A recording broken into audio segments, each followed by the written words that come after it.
don't know how you're going to keep your head straight on your shoulders with all these women carrying on, writing fantasy books about you, and I don't know, man.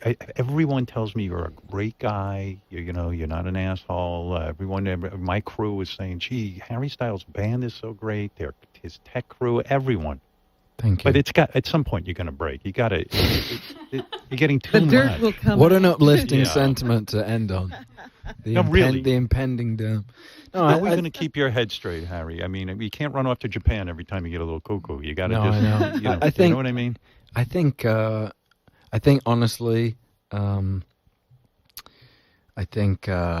the last few years in particular, I think I used to be so kind of, I was so worried about being liked all the time that I felt like I gave up a lot of space around me that, allowed kind of negative things to affect me. And I think obviously the pandemic, all of us went through a lot of, a chance of self-reflection, all these things, and discover our priorities. And I tried to balance my life a little more. And I think I learned just that it was okay for me to kind of set boundaries in protecting the space around me. And I think, I love what I get to do as a job, and I love working. And I also feel okay now, I'm very protective of my personal life. And I think kind of compartmentalizing it like that, it's a boundary that I feel okay kind of setting now. I've never found like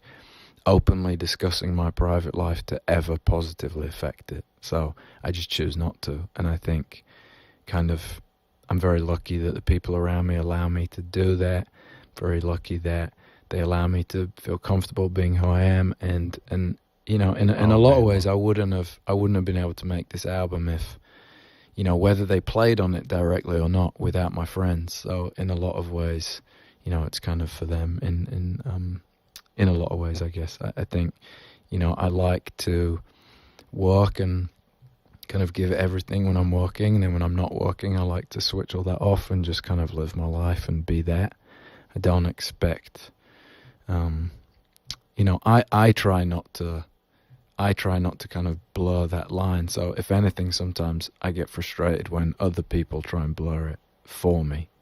So I kind of like a hard stop, but it's, I'm very lucky and I'm very happy right now. I feel very kind of calm in my life, and I'm excited for this new chapter. It's easily, far and away the most relaxed I've ever felt putting out music. And I think when you're in a place where you don't feel like the love in your life is dependent on how you're doing at work, and I think when you're in a place where you feel like, it's they're not one and the same, and I don't have to be doing well professionally to feel loved. And I think it's like when you're alone and you don't feel really loved, it's terrifying. And when you feel truly loved, being on your own and time alone is incredibly relaxing. And I feel very lucky to be in that place in my life right now. So I'm excited to be putting this music out, and I feel good about it.